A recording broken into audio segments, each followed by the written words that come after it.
میری ایک اپیل ہے آج جمعے میں آپ سے، بڑے درد کے ساتھ کہہ رہا ہوں، اور یہ میں صرف دو لوگوں سے بات کرنے لگا ہوں، ایک باپ سے ایک بھائی سے، ایک باپ سے ایک بھائی سے۔ بھائی محنت کر کے بہنوں کو بتائیں کہ ہم نے شرم و حیا کے ساتھ رہنا ہے، بھائی سمجھائیں اور ان کے ذہن میں بات اتاریں، جلال نہیں کریں، غصہ نہیں کریں، ڈنڈا نہیں دکھائیں، ان کو اس بابت سمجھائیں بھائی تیری زیادہ ذمہ داری، اگر تیرا فون چل رہا ہے نا تو یہ مت سمجھنا کہ تو کونے میں چھپا ہوا ہے تو بہن کو پتہ نہیں چلے گا، اگر گھر میں تیرا فون چلتا ہے تو پھر مشکل ہو جائے گا، تو شرم و حیا والا بن جا تاکہ تیری بہن بھی شرم و حیا والی بن جائے۔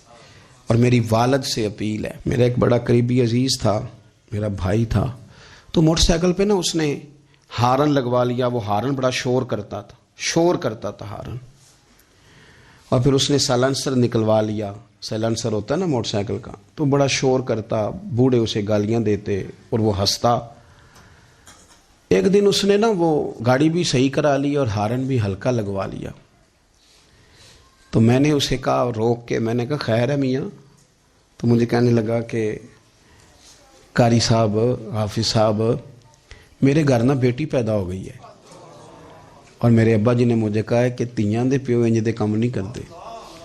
تو میری نہ سمجھ میں بات آ گئی ہے، بیٹیوں کا باپ اور بہنوں کا بھائی جتنا حیا والا ہوگا اور جتنی گھر میں حیا کی تعلیم دے گا، معاشرہ بڑا سنور جائے گا۔ سن لو، موتا امام محمد میں حدیث ہے، میرے نبی پاک نے فرمایا حیا کل کی کل ہی بھلائی ہے،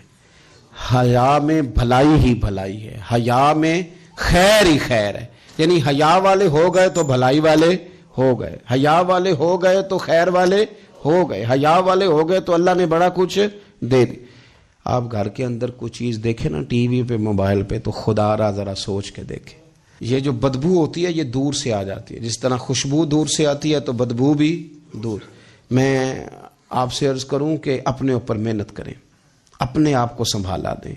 ایک شخص کا سنور جانا